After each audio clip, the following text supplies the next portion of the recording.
All right, guys, welcome back to Within Tolerance. This is episode 21, and we're back. And Dylan's got awesome news. And honestly, let's just get into it. He literally was just telling me off air about how his new machine gets here either Friday or Monday. And I basically cut him off and started recording. So we're just going to resume our conversation as it was. So, Dylan, tell me everything.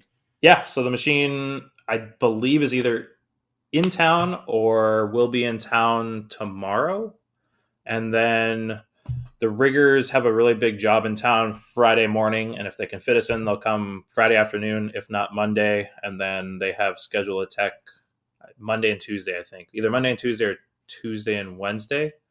So we should be making parts by Thanksgiving or just after Thanksgiving on the new machine. And this week has been like Christmas in November because it's like pull studs and our Mari tool, what's it called? Master tool, the gauge ring, set ring for the probe. I know our sales guy texted me yesterday, the day before, and the probe, the tool setter, and the MPG all showed up in Phoenix then. So we're rolling right through, man. It's happening. So, what are the chances that it does come Friday? Uh, so the only thing that's holding it up is the riggers, and they gave him a Okay. firm maybe. So Oh, I yeah, see. really, and it doesn't matter because they won't have a tech out till Monday or Tuesday. So I'm like, if it comes Friday, great. If not, it gives me the weekend to kind of move things around even more and make some space. So like I was saying off air, Sunday we kind of had to give up most of the day of production work, or not production, but making parts, because we rented a storage locker, and like we had a bunch of motorcycle projects that are Brad's, and car parts, and a fire cabinet that we bought but needed, like, the door mechanism needed to be rebuilt. And so like we just had a bunch of little projects that were taking up a bunch of room in the shop, and so we had to move them all to a storage locker so we actually have room for the brother until the kitty gets sold. And so yeah, it's been, like, we've been super busy with customer work, and then on top of it, all of this stuff with the machine inbound, which has just made things absolutely nuts. It's kind of one of those weird things that I've always thought of. Like when I got my first machine, like I was like watching the tech do everything installation, but it sounds like it might be like you'll be making parts while the guy's setting up your new machine and you literally don't even have time to go look at it until it's ready to go. Yeah, I don't even think I'll be there while he's there, because I'll be at Yeah. work. So Oh, Brad that's will be true. there. I've already got a lot of experience on the new C0 control because of the ones at work. So I'm not stressed about missing any time at work. Like I took part of a day off months ago when one of our customers got a S700, and like went to their training and learned about the probing and tool setting and all that stuff. And we've got the same probe and tool setter in the M140 at work. So I'm I don't feel like I'll be missing anything. Like, Brad is more than capable enough to answer any questions about the setup, and then anything that we really need to change later on, user parameter wise. I've dug into the books enough by now that I kind of know my way around. That's going to be kind of weird then, just coming in after your day job, be like, all right, it's ready to go. Let's make a part. Yeah, I'm super excited. It's Oh man, like I was using our older. We've got a B0 control, brother, from like '04, and I was making some parts, some fixtures today at work with it, and like it doesn't have a probe, but it has a tool setter, and like, oh, it's so nice. It is. I loaded 10 tools real quick and then hit the button. I told the program, like, set 1 through 10, hit the button, walked away and did some other stuff, and came back and they were all set perfectly. Yeah. And And it's then like, you just go. oh, it's gonna be so nice.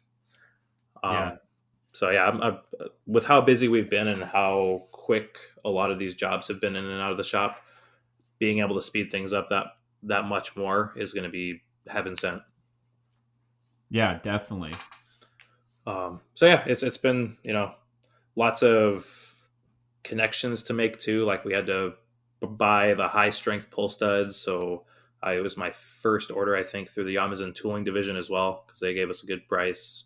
Um, just, lots of things that we haven't had to buy before, and so yeah, it's been a great experience so far, and I hope it just continues when the machine gets here and all that stuff. And We never installed the mist collector on the kitty, so we'll put that on the brother as well, and Oh, it's already perfect. ready. Yeah.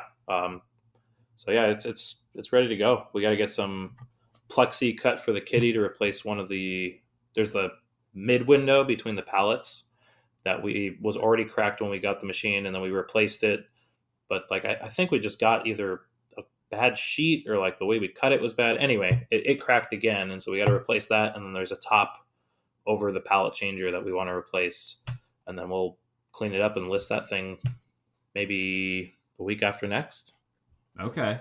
Because I mean, once we get the brother, I don't see us using the kitty at all because I'm going to be pulling the vise off there and putting it in the brother. All the tools that we usually use in the kitty are going to go straight to the brother. Um, so we'll keep it.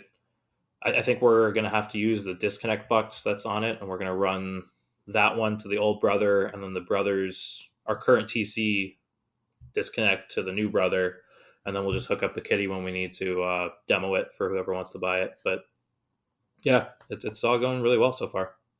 That's crazy. I'm just sitting here thinking, like, literally a month ago, you texted me and you're like, I might be buying a machine, or like, I'm looking, and then, like, boom, like, now it's actually happening. Yeah, and honestly, like when I texted you that, I don't think I had even really thought that we were going to do it. You know, it Oh, was yeah, you were very hesitant. yeah. I was really hesitant for like weeks. Like really, Yeah. I was. I mean, I've talked about it here before. I was very hesitant to bring on any debt to the business. I didn't want to do it, but like I don't know. Now that I've done it, I'm very glad I did it. I mean, we'll see where I am in 6 months or a year or whatever. But like as of right now, like we've gotten so busy, and I've started bringing on more and more customers that like we need that step into the modern age kind of thing. You know, Yeah. even even little things like right now we load all of our programs over RS-232, and I mean you're talking 5 minutes to load a few hundred K. And That's crazy. so like just adding ethernet, like having a machine where I can drop programs into it that quickly is going to be night and day.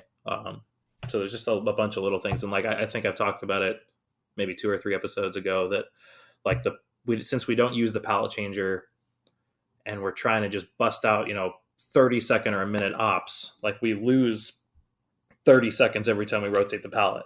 Yep. So yeah, I'm super excited. Yeah, you're definitely going to step up your efficiency game. Just all these little things are going to add up. Yeah, totally. And then like being able to start working our way into the dual contact world with 30 taper is really going to, especially if we start doing more stainless again, it'll really help us out. So Yeah, I'm so excited to see that thing get delivered. And then, like I said, I gotta come visit your shop when you get that thing running. yeah, definitely love to have you down. Yeah. We'll have to. We've been talking about that super secret part that we want to make together, so maybe we'll Oh, yeah. do some brainstorming then and run some parts on the brother. That would be so much fun. I would take so much video. Yeah, that actually reminds me. I I'm not struggling, but I'm trying to come up with a new Christmas card idea for this year because I mean you saw the ones I made last year, Yeah. and we want it. I mean we're running out of time really quickly, and we're so busy right now that I'm not sure I have the time. But if I can fit it in, and maybe put it on the old brother or something like we did last year, and just keep that thing chugging along for a week, I'd really like to come up with something. And like I was debating possibly getting some stainless and like do you follow core print patterns on Instagram? I don't know, but it sounds familiar. So I think they're up in Canada, and they make like a bunch of they make tooling for castings, and then they also machine castings. Oh, yeah, I follow them. I'm looking at it now. Okay, yeah, so I don't know if it's in his stories or on his page, but he made like a chocolate mold a long time ago. Okay. And now that it's getting cooler, he's like, oh, I can make it again. And so he showed it the other day, and I was like, oh, we could make a Proteum chocolate mold and like give that to friends and family and clients and stuff. But I don't know. I always like doing something unique. Like I would hate to. It would be cool to do regardless, but I would hate to just be like, oh, that was an easy idea. Let me snag that. I want to come up with something like we did last year. Yeah. I remember I have it on my list too to do something like that. After you saying how much of a success those were last year with your customers, I think it'd be cool to do something too. Yeah, I mean, it was really cool, and it was a nice, relatively easy and cheap way to like show our gratitude towards our customers. Like it's Yeah, infinitely better than a Christmas card. Like, not that sending a Christmas card is a bad thing. Like, I think that if we don't have a chance to make something this year, then that's what I'll do. But like, it's just so much cooler to get something and like be able to put it on our tree. And like, everybody in my family and my girlfriend's family has one as well now. And like, so I'm sure going around this year in the holidays, I'll see it on Christmas trees, and yeah, it's just cool. yeah. I mean, I'll give you an example. Literally, like a year ago, I got not only my machine but my air compressor. And I hate to throw my air compressor company under the bus, but I got a card in the mail from them that like was like "Happy birthday to your compressor," and they gave like the dumbest little keychain ever. And I'm just like, it's like a little screwdriver. I'm like, this is like, what is the point of this? Right. Like, come on now. Yeah. Yeah. Exactly. Um, yeah. So I don't know.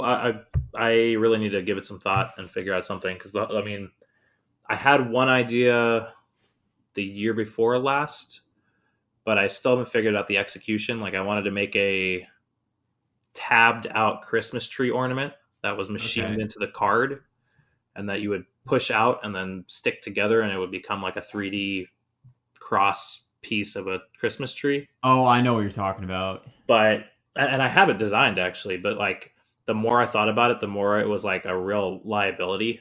Like, I know how to push things out of tabs and not screw myself up, but like, That's true. I don't know that all my customers would, or friends and family. The last thing I want to do is get pictures of like cuts or Yeah. slices through their fingers. So maybe if I can figure out like Dr. Phil actually on his Instagram for the Fusion Cam Challenge, the last one with tabs, he showed a way where you can bolt a sacrificial piece to both your, I don't want to say fixture, but like the spare stock and your part, and then use that to cut it out. And so like, if I could figure out a way to do that, but then it's like, screws and extra stuff and more operations, and Yeah. it's just not mass producible.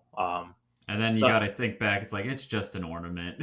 right, exactly. It's got to be simple, but brings people joy. So I don't Yeah. know. I've got more thinking to do.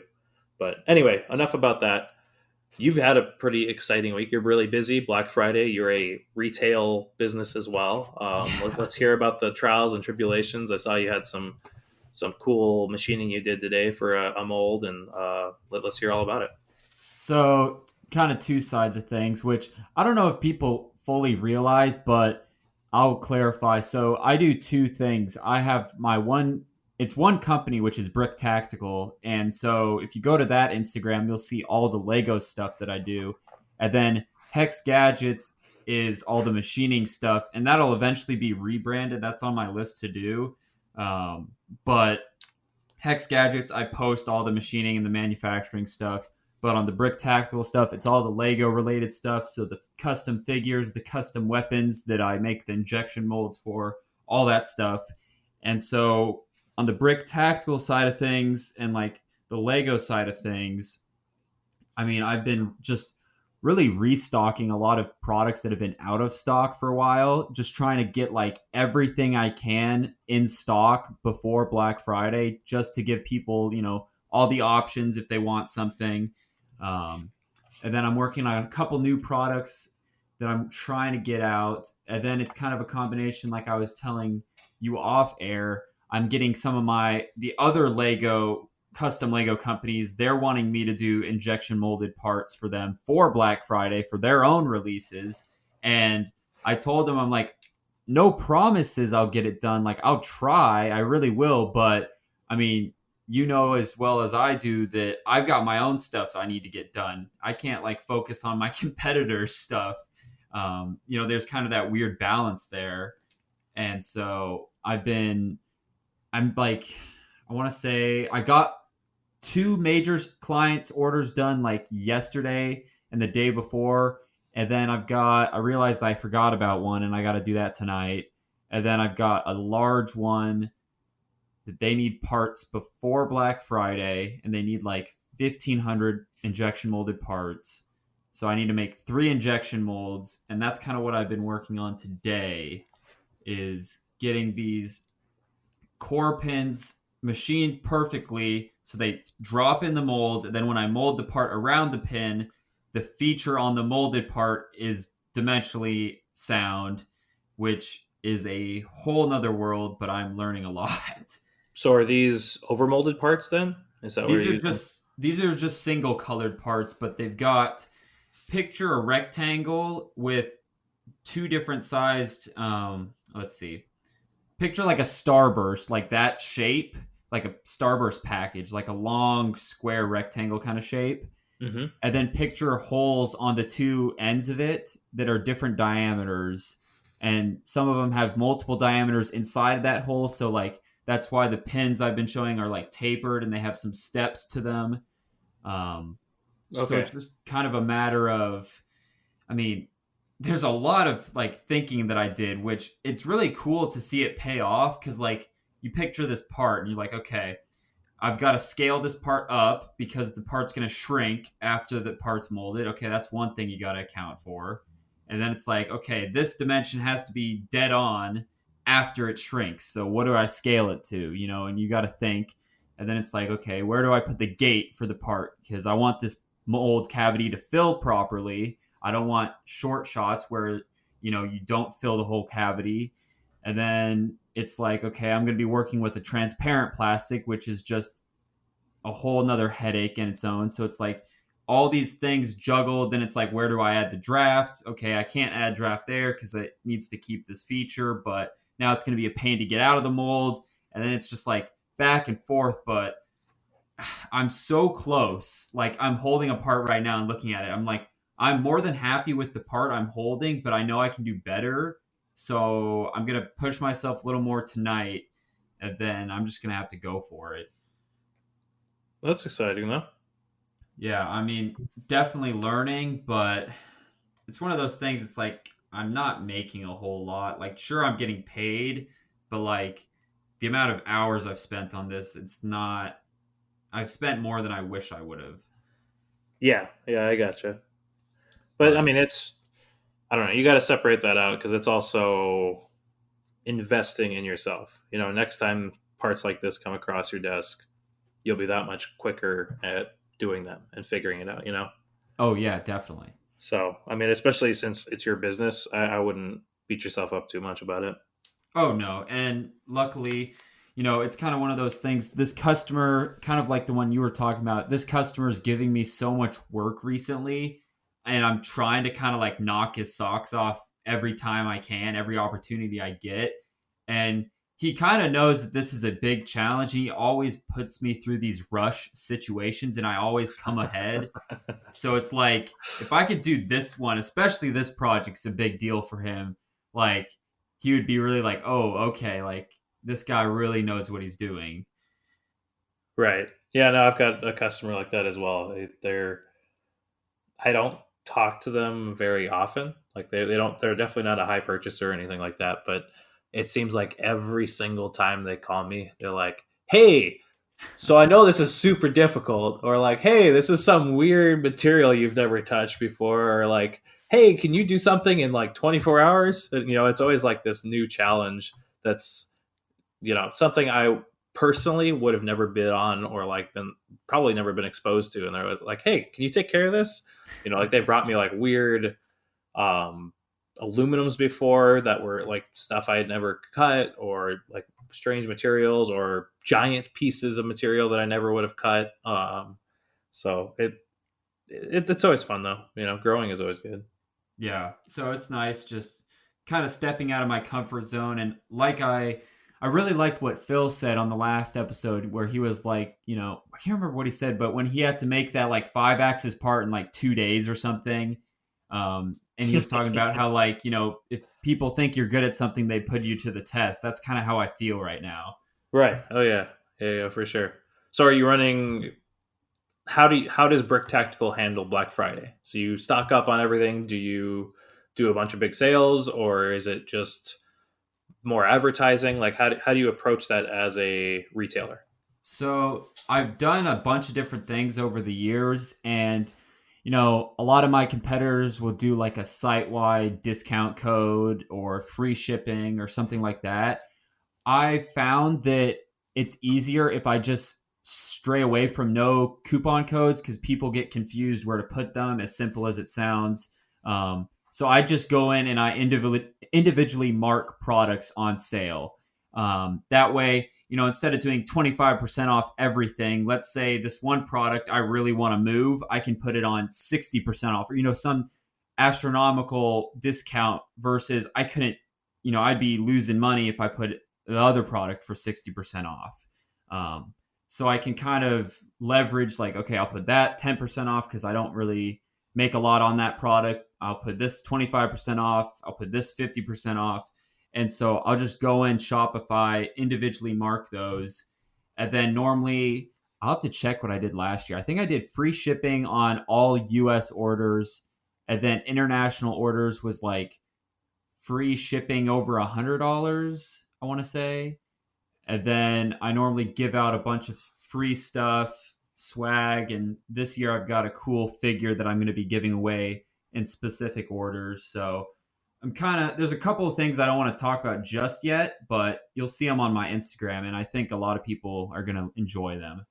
Awesome. So how do you personally decide on a discount? Is it more things that are in stock that haven't moved, or is it things that you have good margin on, or like what's your approach or your strategy when you're discounting things on Black Friday? I mean, obviously you want to move as much product as possible, but you also want to make as much money as possible. So how do you balance that? That's a good question. It really, like you said, if there's a product that I've had for, let's say, 3 years and I'm getting tired of looking at it, like I'll try to blow that out as best I can, just because you kind of got to out with the old, in with the new. Like I need to make room for new products, and you got to keep moving forward and get rid of some of this old stuff. So that's one thing. And then, stuff that I have really good margins on, obviously, I'll mark that really competitively to drive people to the site and whatnot. Um, and then just kind of like the normal, like, I don't know, I don't want to say my margins, but like the average margin stuff, like I'll put on just like a decent discount where, you know, I know people would buy it at full price any day of the week, but the fact that I put it on even just 10% off, that's a huge incentive for some people. Okay, yeah. So you start with sort of like a baseline discount, and then you move up from there depending on other factors. Yeah, and then also like you said, if I have, let's say, 200 of one product versus I only have five of one product, well, obviously I'm gonna discount the one that I have more of heavier just so I can move it. There's no point in discounting a figure from $20 to $15 if I only have five of them and I know people are probably going to buy it at full price anyways. Right. Yeah. No, that completely makes sense.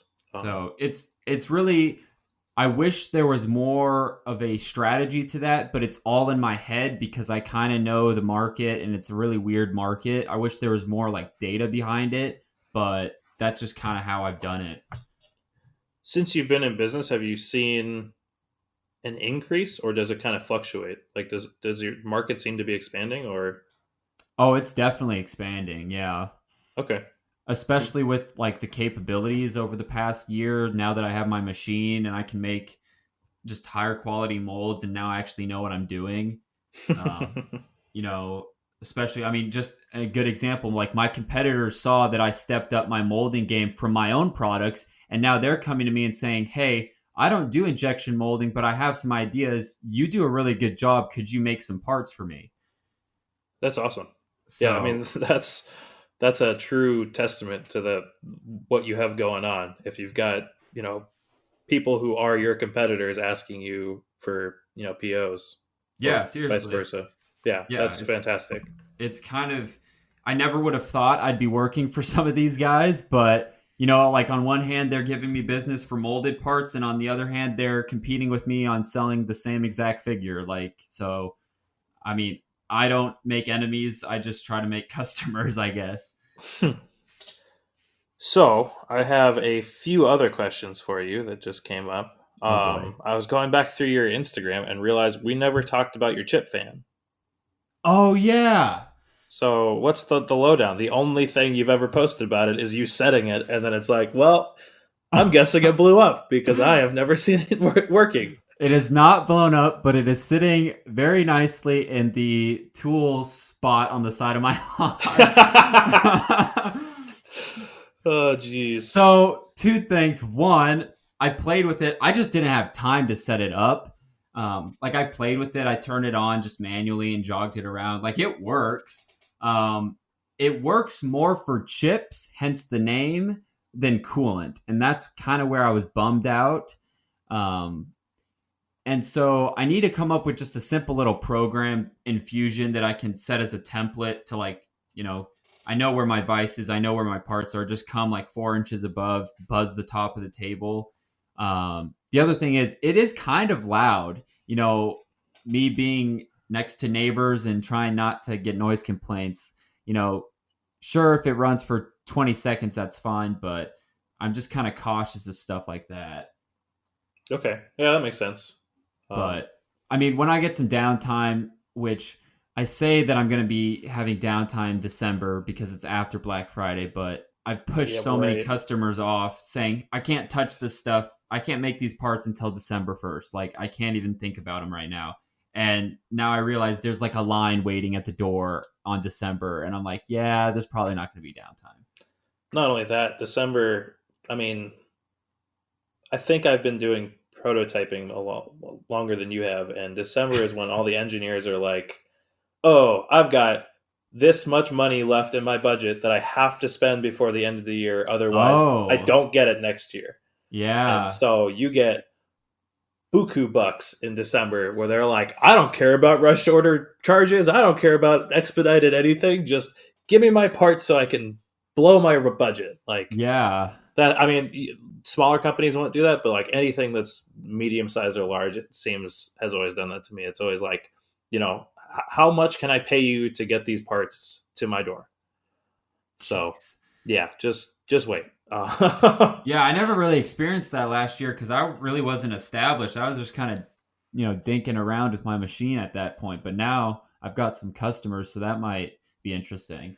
yeah, yeah, and from what you've told me about your customers, I feel like a few of them are large enough that they will be doing that. Yeah, I've got one They in mind that probably will. Yeah, and even if it's not spending their budget, like a lot of deadlines are right at the end of the year or right at the very beginning of the year, and like they're all going on vacation and they don't want to deal with them, and like there's just all of these things that pile up where they're just like, I don't care, get it done, get it to me tomorrow, that kind of stuff. So, yeah, good luck. And yeah, you too. And Yeah, I'm realizing that not only do I have a line waiting at the door for December, but I mean, December in general is such a bogus month for business. Like, it's weird, especially like the last week with Christmas and New Year's. I hate that time of year because like everyone like yes, it's a business day, but like oh, I'm gone or oh, I'll get back to you and you never hear from anyone till like January like 10th it feels like. yeah. Oh yeah. Well, I know. I think it's. I want to say Yamazin, their last day of business for the year is like December 20th. Oh wow. Yeah, like I'm sure that they'll have service techs on call maybe or something, but like I think that's what they said. So yeah, I like there's a bunch of businesses that just close early and it's hard to get anything done, and you never know who's on vacation yet and who's not, and yeah, I'm right there with you. And January is always weirdly slow with some like bumps of business. At least in the past years, that's how it's been for me. So yeah, this is business wise. This is not my favorite time of the year for sure. Yeah. I mean, I'm hoping that I've got this one big order of those big aluminum parts that I'm waiting to hear back on. I want to get that done.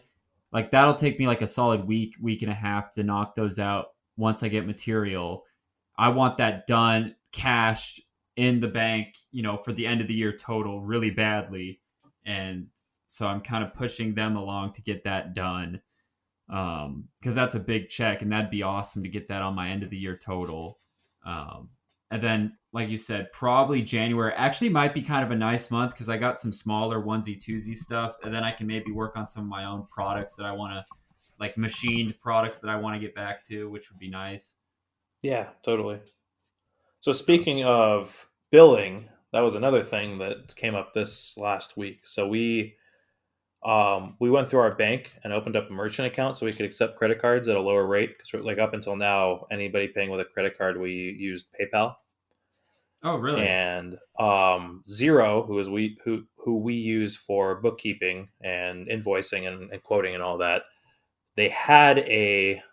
So let me back up. Our bank, their merchant account does it through accept.net. Is that what it's called? Now I'm forgetting what it's called, but it's something like that. I'm sure I'm going to look it up, and then it's going to be like, oh yeah, duh, authorize.net. That's what it is, which is like Visa's acceptance thing. Okay. And Zero used to have a direct integration where I could connect my Authorize account to Zero, and then when I invoice people, it would send them an email, and they could pay all through that thing, and it would update my books and all that stuff. Well, as of January this year, and I didn't check this before we did our account stuff because it was there the last time I checked, they just stopped doing the integration.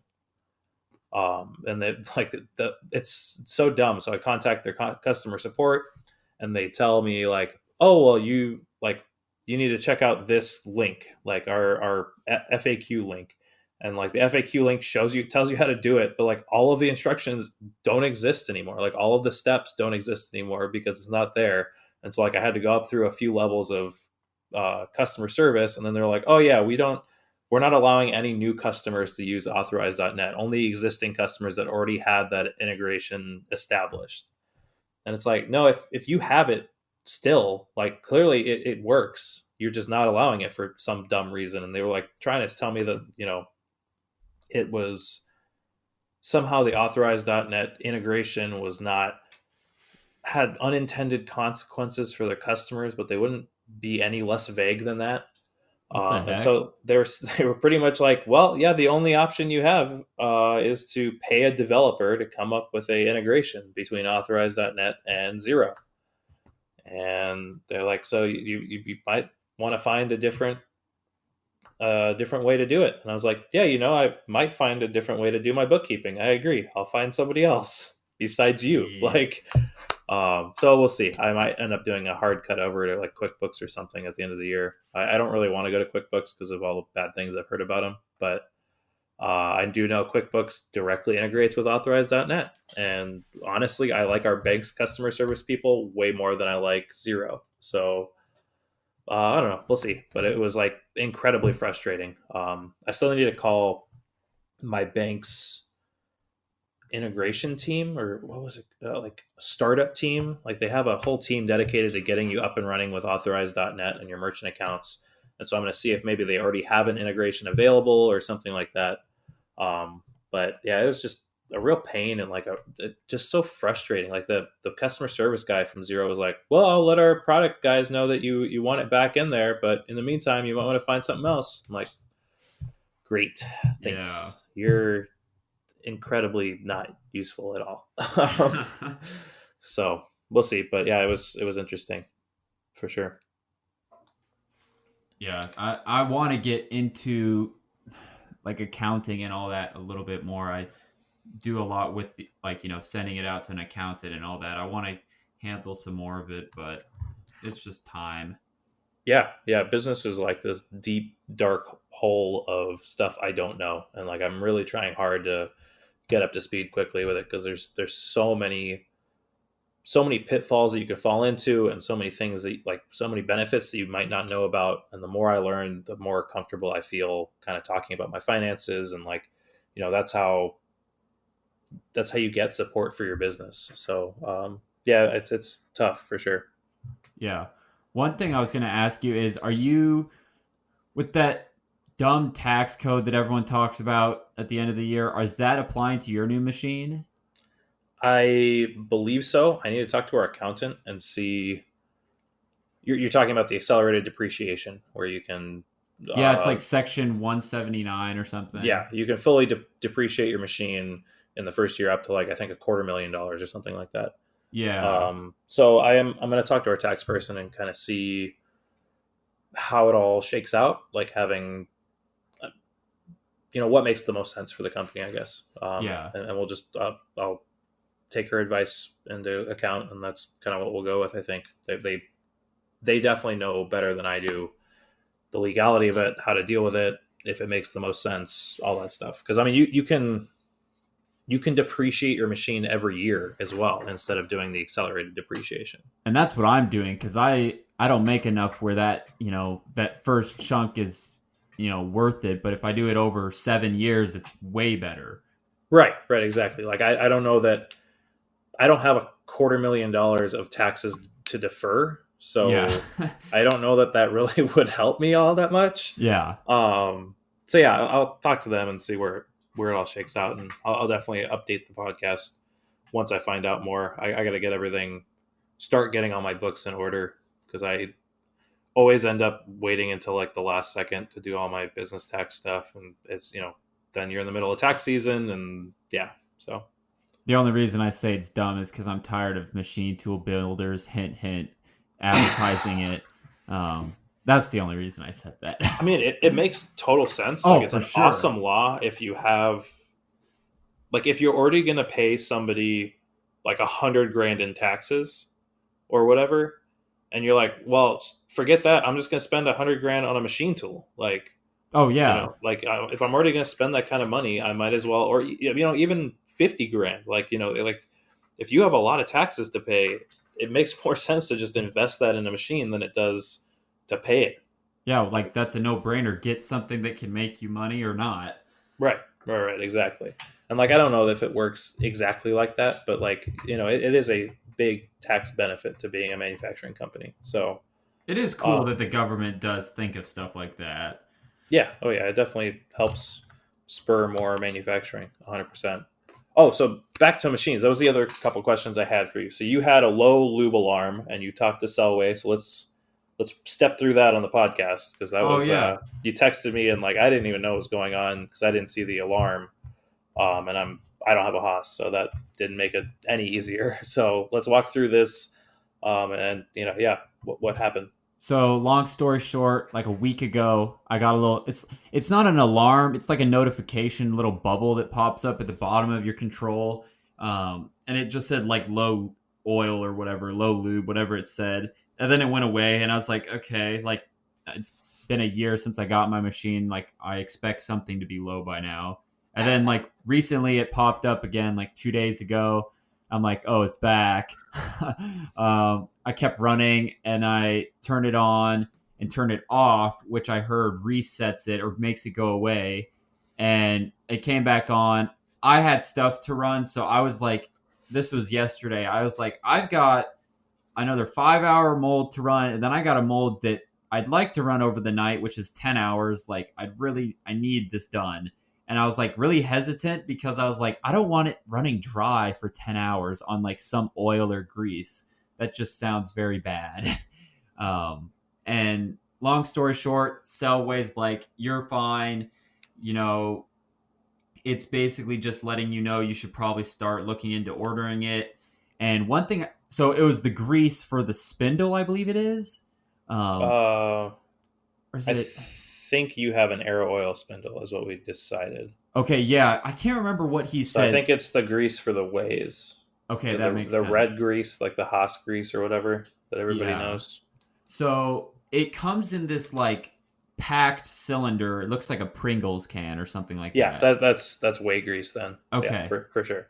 Yeah. So one thing I learned from him is older Haas had like a clear, like I'm assuming like polycarbonate or something, grease Pringle can thing.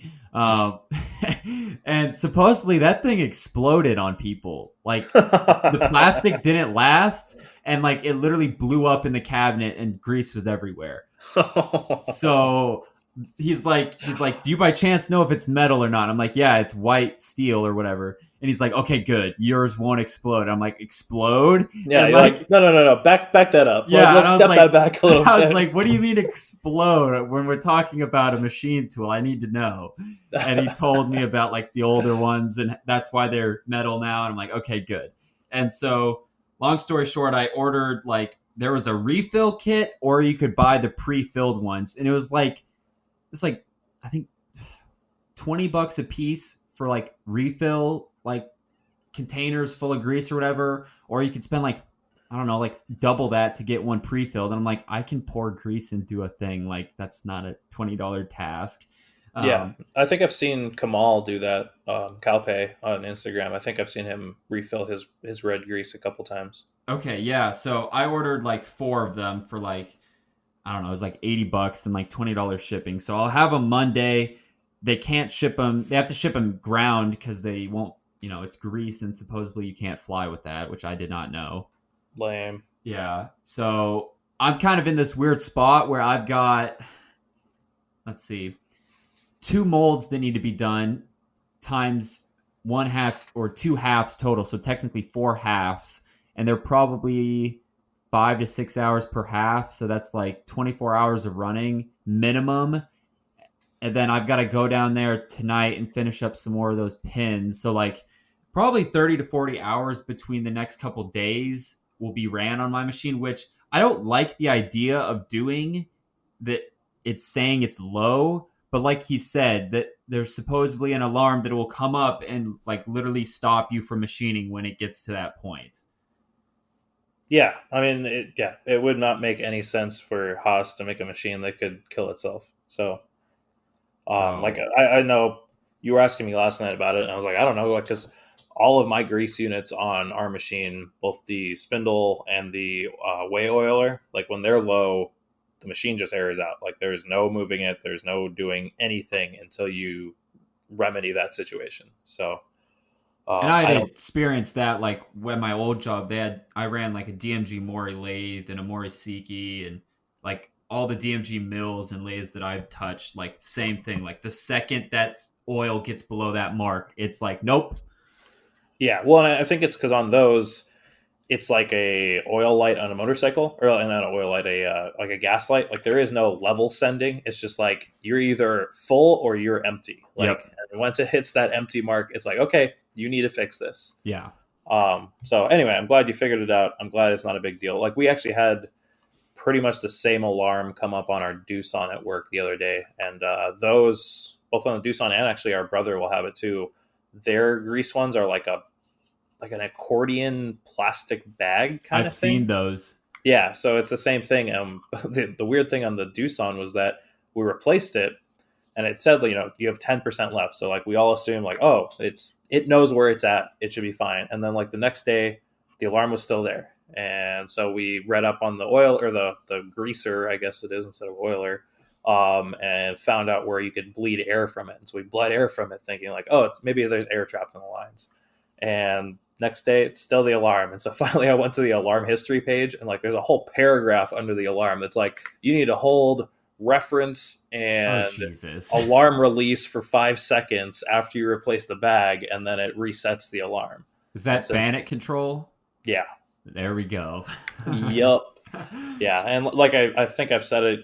I can't remember if I said it on air or just after we finished a few episodes ago, but like the way that Doosan integrated the Fanuc control on that DNM is like, I'm not a fan. It's like very clunky, and like it feels very thrown together. Like it doesn't, like the Matsuras that we have are all Fanuc except for like the few older Yaznek ones at work.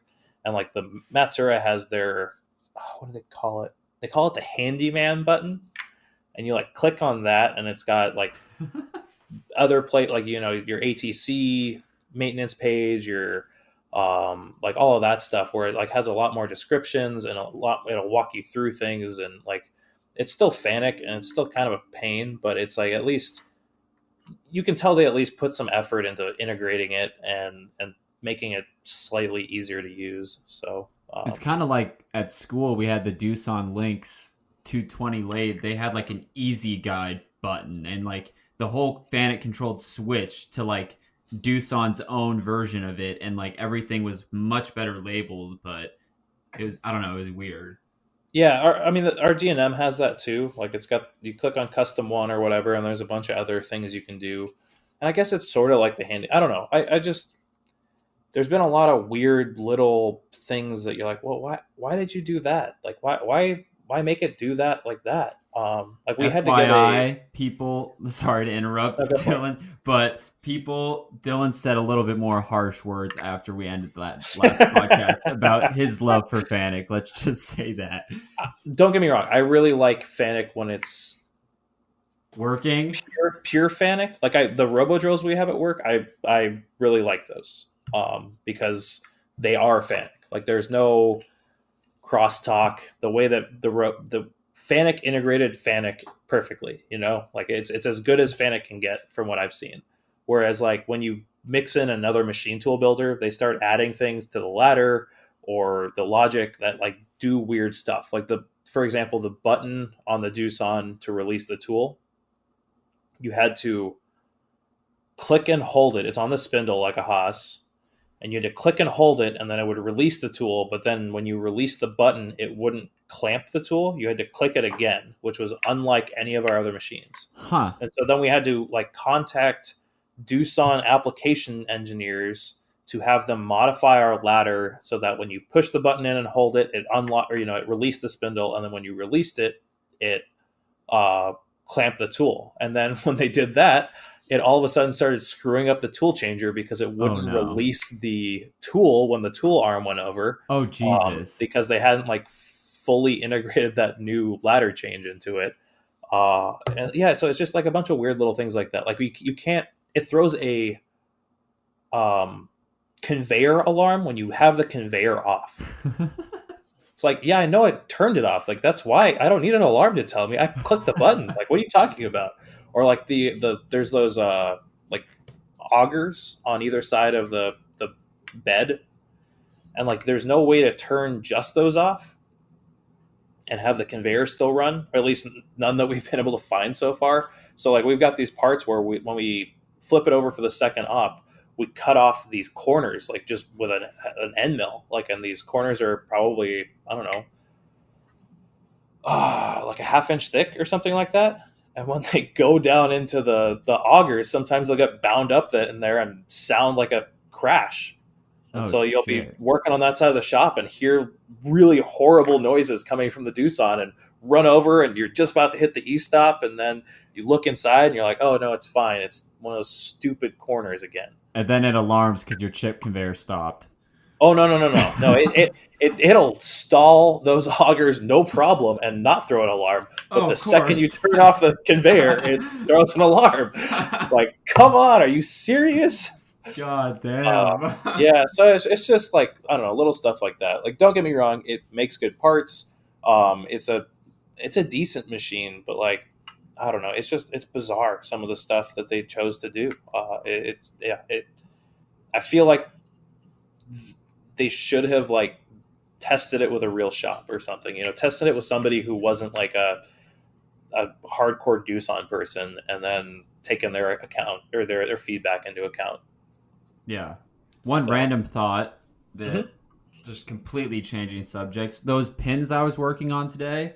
Yeah. I was going to text you, but I was using Wear like no tomorrow, and it felt amazing. Yeah, I figured you would be it sounds like you've got some really tight diameters on there to control. Well, yeah, like the main outside diameter was 3/8, and like I made one just to prove out the code, and I was like, this is 376. I don't want 376. I want 375, or maybe even a little bit under that. And so I was just like, I threw a contour toolpath, changed it to Wear, changed it like a thou. It like flexed a little bit, changed it a couple more tenths, and like on the money within a couple tenths. I took a picture of it. I'll post it on Instagram later, but I was like, this is how I should be doing this. Well, so are those pins usually like a nominal size like that, like 3/8 or half inch or a quarter or something like that? So this part of the pin was just more or less like not clearance, but it was just sitting in the mold. So like it wasn't part of the feature on the actual injection molded part. So I designed these pins. So I just chose 375 because it was a round number. Okay, because I was going to say, like, we've had parts in the past that were 1/4 inch, and they needed, I want to say, like wrench flats on one side and a tap in the other, or something like that. And the diameter was ±2, ±1, maybe. Okay. And so what we ended up doing was just buying centerless ground, like Swiss lathe stock aluminum, and using that, chopping that up, and then facing both sides and doing all that. So if you're planning on doing something with more pins, it might be worth buying, a 6 foot bar of whatever size that you're going to use for all your designs, That's actually a really good idea. because they hold it within a few tenths. I want to say, Yeah, that'd be great. yeah, it should speed up your process at least, and then you're not going to be. I mean, you'll still have 2 ops probably, but it'll be heaps easier. I mean, you can make one soft jaw for both ops. Yeah. So yeah, those pins look great though. They came out pretty well. I did see your whole your live stream about if you wanted to use soft jaws or a better I was solution. like, so lazy is a great word, but like I had like 2 setups in my machine and I'm like, I can't take the talent jaws out of this and I can't take the hard jaws out of this other vise. What do I do? And then I was like, I finally made soft jaws in my smaller vise and I'm actually able to basically just mill just like a lip. So I have like hard jaws, but they're soft jaws. Just like a straight edge that I can use for the other part. So like it took a little bit, but like I'm basically back where I'm at and I'm able to make these pins. You need to have some of those pinned Car Smart jaws in stock, Oh, I do. I have some. because you should like your my Talon grip jaws are pinned Carb Smart jaws. Yeah, So mine like, are too. oh well, then you should have just copied your offsets over somewhere else, made the soft jaws in G54 or whatever, copied your stuff to G59, and then just throw them back in, and you would have called it a day, right? See, the thing is, so my orange vise, I had the talons in, right? That was for op one. And Right. then I have my other little Shars vise that I needed. I wanted to use the Carve Smarts and the orange to do op two, but then I knew I'd be making iterations of these pins, so then it'd be back and forth between. Oh, okay. I gotcha. Yeah. Now I understand. So Yeah, I gotcha. yeah, but we'll see. I'll go play with it for another 3 hours or so after this, and Oh, we'll be that's right. good. You got an extra hour on me. Yeah, I keep forgetting about that. Yeah, that really screwed me up today. I was like, "Yeah, you want to do it at 7?" You're like, "I mean, I guess we could do it at 6 or 7." I was like, "It's 6:45. What Well, are you I was talking about?" driving home. I was dropping someone off, and I was just like, "Wait, are we?" All of a sudden, my day went to rush home to, oh, I can like go get something to eat, and then you're like, "No, there's a time change." I'm like, "Oh, shoot." Yeah. I was like waiting for you to text me, be like, "All right, I'm ready," like at 6 o'clock, and then when I didn't hear from you, I was like, "Oh, I'll go to the gym for a little bit." And then I was sitting in the gym, I was like, "Man, I haven't heard from him in a long time." And then the second you said, like, "Well, yeah, I mean, I guess we could do it at 6 or 7," I was like, "Oh, that's right, an hour difference, That's funny. daylight saving time for the lose." All right, yeah, let's wrap it up. I'm gonna go make some more of these dumb pins, but and it sounds like you're gonna prep mentally for a lot of things in the next couple days. Yeah. I mean, well, I told you off air, somebody stole my license plate, so I don't think I'm going into the shop tonight. So I'm going to do a lot of programming and kind of get myself ready for tomorrow and Friday, because I've got a lot to do, especially if the machine's coming Friday. Yeah, so much to do in the next couple days. I found that like if you're gonna have time to like kind of do some logistics in your head, like this sounds so dumb, but like I literally the other day had so many things juggling around. Like I literally just sat and just like wasn't on my phone or computer. And I just like thought through my head. I'm just like, this is like what needs to get done in this order, and I'll be good for the day. Oh yeah. I like there's a part I'm struggling with right now, and I think I told you I was like yesterday I had 2 hours of sleep. I was trying to figure it out at the shop late at night, and I was like, you know what, I'm just going home. Like Yeah. I can't like figure this out. I can't. I couldn't even barely like run the parts that I'd already programmed. So yeah, I just need to sit and figure out my order of operations and the best way to use the 2 machines I got and get everything done. So real quick, for our listeners, next week we have another guest. We have, man, I know I'm like, one way or another, I'm gonna butcher his last name. But we have Jeff Fritsch. I hope I'm saying that right, from Complete. So we'll make a post definitely think of some questions to ask him. We are very excited to have somebody from Camplete.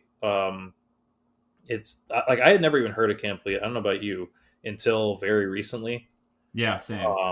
And I know now it's like included with Matsura 5-axis purchases, so it's definitely becoming more and more common. Like I had only heard of Verisurf coming out of my program at the community college I went to. Okay, I've heard of like, is it Vericut? That's what I meant. I'm Oh, sorry. okay, Yeah, yeah. yeah. So definitely think of some questions for him. We will have him on next week, and we will make a post about it. Yeah, so I'm excited about that. One other thing I want to mention before we end this is I was looking at, we have some like 5-star reviews on iTunes. So I think we've got like 9 total reviews of people giving us 5 stars, but there's only like 2 or 3 actual written reviews. So if you guys have the time, and I know all of you who are listening, all 700 or so of you guys, I know if you're running a part right now, that you have 2 minutes to spare while that part is being roughed out. So take out your phone, go to iTunes within tolerance, write us a good review, preferably 5 stars, and that would be awesome. Yeah, you know what? Even not 5 stars, I am more than happy to hear good criticism. Oh, for But sure. yeah, so But but yeah, wink, wink. wink, wink, give me 5 stars. Come on. All right. Well, I think that's a great place to end. Thanks everyone, as always, for listening. We will be back next week, and go out and make some parts. Yep. All right, guys. See you next week.